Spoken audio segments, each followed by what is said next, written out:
Welcome to the Lead Well podcast. Around here, we believe leadership shouldn't cost you your peace, your well-being, or the parts of yourself that you've worked so hard to reclaim. I'm your host, Trasetta Washington, leadership wellness coach and strategist, and my mission is to give you practical, actionable steps to reduce overwhelm, lead more effectively, and build a sustainable rhythm for your team and your life. Let's dive into today's conversation. Hey leaders, welcome back to the Lead Well podcast. Now, over the last few episodes, we have been walking through my R.E.S.T framework. Reevaluate, energize, strategize.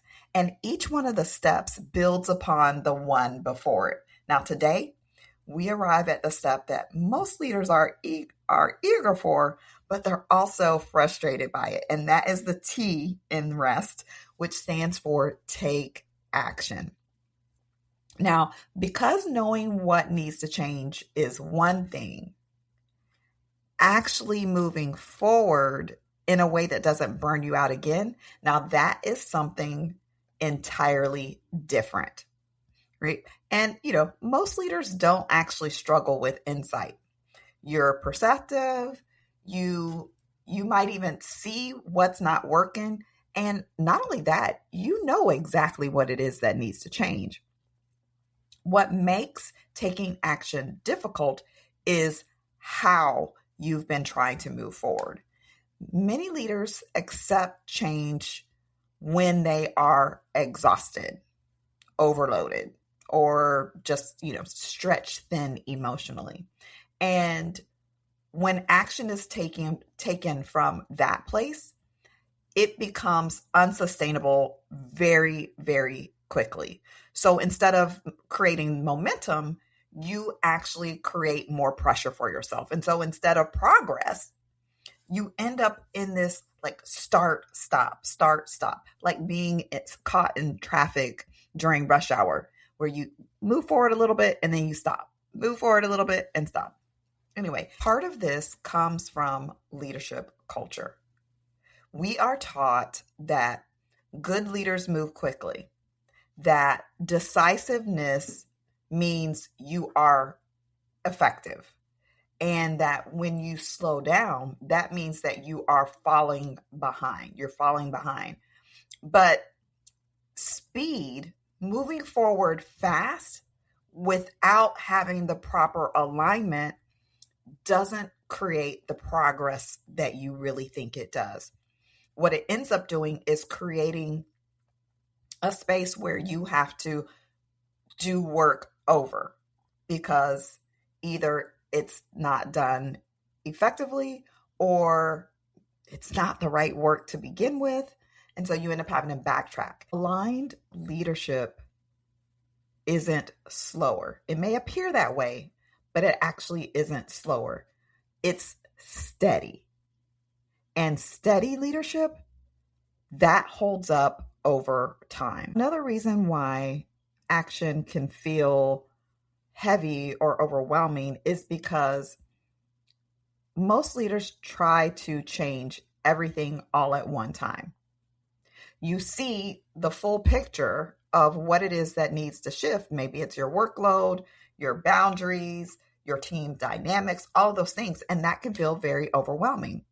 So instead of moving forward very thoughtfully and intentionally, you either rush and try and do it all, or you get stuck in freeze mode where you're so overwhelmed you can't even move forward. Here's the difference between rushing and aligned leadership, or taking aligned action. Aligned action asks a different question than hurried leadership does. It asks, what is the next right step? Not what is the final outcome. Aligned action is action that matches your values, your energy, and the season that you're in. It doesn't ignore what your reality is. it actually takes your reality and works with it. So aligned action feels much more intentional rather than being frantic or panicked. Now, it's still going to stretch you, right? It's still going to cause you to stretch. It's still going to be challenging, but it is not draining. And that is the difference that matters so much more than most leaders actually realize. Now, for many leaders, slowing down to choose aligned action feels risky. It can bring up fears like, what if people think that I'm not doing enough? Or what if things start to fall apart because I'm not staying on top of everything? Or what if I disappoint someone? But here's the truth. Slowing down to act intentionally is a sign of leadership maturity. Taking aligned action requires this quiet courage. It's the courage to reset expectations. It's the courage to say no, or not yet, not right now. It's the courage to delegate from a different method. It's the courage to lead in a way that maybe doesn't feel very familiar to you and is quite uncomfortable. Now, I'm not talking about dramatic shifts or making dramatic moves. I'm talking about being consistent with the way that you shift. What we're wanting to create is sustainable leadership. And sustainable leadership doesn't require you to create complex plans or to overhaul everything all at one time. What it requires is for you to get clear. It requires clarity. It's you choosing a single priority that actually matters. It is you choosing a boundary that's going to protect your capacity. It's taking one action that you can realistically follow through on, right? So I don't want you to feel like the simplicity of this means that you're doing things that are insignificant. That's not what I'm talking about here. It is taking action that is actually doable, that is sustainable, that you can follow through with. And, you don't need to fix everything. You do not need to fix everything in order for you to lead well. You don't need to solve every team issue. You don't need to redesign your entire role. You don't need to overhaul your organization. You don't need to overhaul your department, your team. You just need to take the next aligned step. Your leadership grows through movement. It grows through momentum, not perfection. And so here's the thing. Small wins matter. When you, as a leader, take aligned action, those small wins that you gain help to restore your confidence. You start to trust yourself again. You'll create momentum that builds naturally. And now your leadership will feel less overwhelming and more possible. And you'll feel more hopeful. So those small wins will remind you that change doesn't have to hurt in order for it to work. Now, here's something powerful that happens when the action that you take is aligned with the type of leader that you want to be, or that with the strategy that you've crafted. Your energy shifts, right? Your energy will shift so that you are not as reactive as you used to be. You're operating from a place of being more grounded and being more present.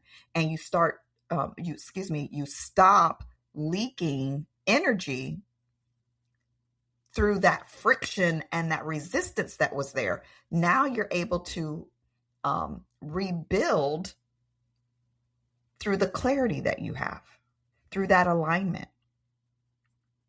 And this will impact your team because now your team can pick up on that alignment that you have as a leader. Matter of fact, they pick up on it immediately because now communication is much more clear.